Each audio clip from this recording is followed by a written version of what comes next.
Hello friends, আজ আমরা এমন 7টা জিনিসের ব্যাপারে জানবো যেগুলোর কারণে রিচ লোকেরা আরো রিচ হতে পারে। যেখানে পোর আর মিডিল ক্লাস লোকেরা পয়সাকে ব্যাংকে সেভ করে, কিন্তু রিচ মাইন্ডসেট লোকেরা পয়সাকে ব্যাংকে সেভ না করে তারা সেই পয়সা দিয়ে অ্যাসেটস তৈরি করে। যারা জানে না তাদের জন্য বলছি, অ্যাসেটস মানে সেই সমস্ত সম্পত্তি যেগুলো আমাদের পয়সা কামিয়ে দেয় খুব কম পরিশ্রম করে বা একবার পরিশ্রম করে।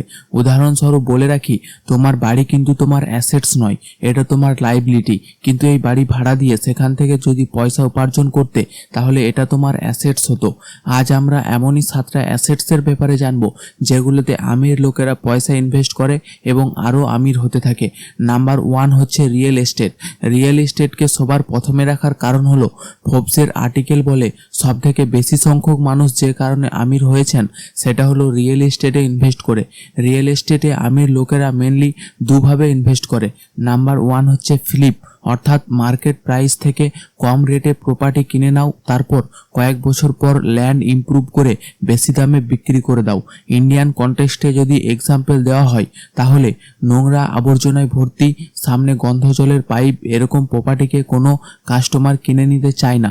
তারপর একজন ইন্টেলিজেন্ট প্রপার্টি ডিলার এসে খুব কম দামে সেই প্রপার্টিকে কিনে নেয়, তারপর আরও কিছু টাকা ইনভেস্ট করে নোংরা আবর্জনা পরিষ্কার করিয়ে সেই জায়গাটা বাউন্ডারি করিয়ে দেয় এবং সামনের গন্ধ জলের পাইপও হাঁটিয়ে দেয়।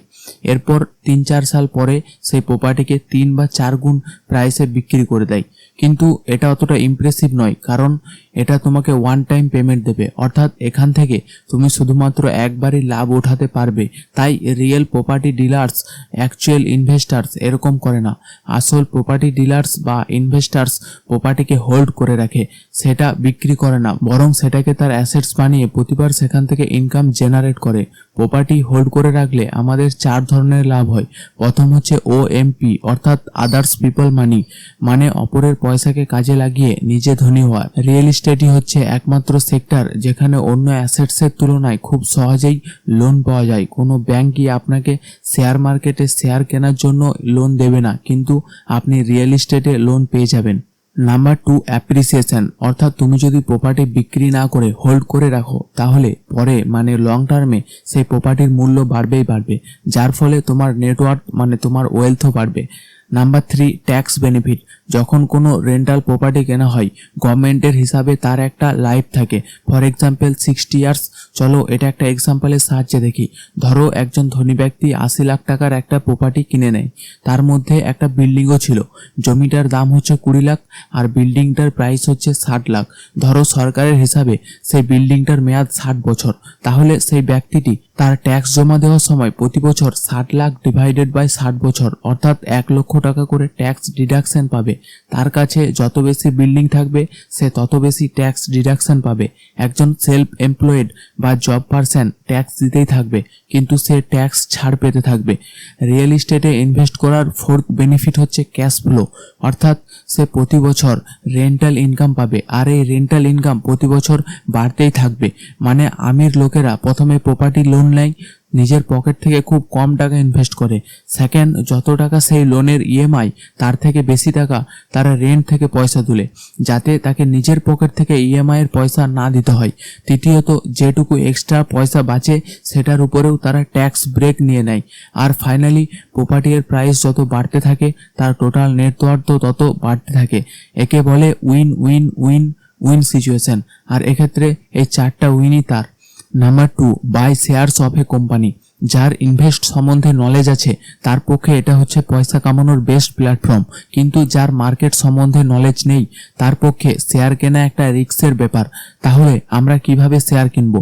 পিটার লেন্স, একজন সাকসেসফুল ইনভেস্টার্স, তিনি বলেন একজন সাধারণ মানুষের কাছে বছরে 3 থেকে 4 বার সুযোগ আসে শেয়ার বাই করার, কিন্তু এর জন্য তাকে সেই সব জিনিসকে লক্ষ্য রাখতে হবে যেগুলো তার আশেপাশে চলছে। যেমন একজন নর্মাল ফটোগ্রাফার ভালো করে জানে বর্তমানে কোন কোন কোম্পানির ক্যামেরা বেশিরভাগ মানুষ কিনছে, সেরকম একজন ডাক্তার জানে বর্তমানে কোন কোম্পানির মেডিসিন পেশেন্টদের জন্য নেসেসিটি হয়ে গেছে বা নতুন কোন কোম্পানির মেডিসিন বাজারে এসেছে। একজন হাউসওয়াইফ এটা জানে নতুন কোন ক্যাচআপ মার্কেটে এসেছে এবং তার ফ্রেন্ডসরাও সেটা বাই করছে।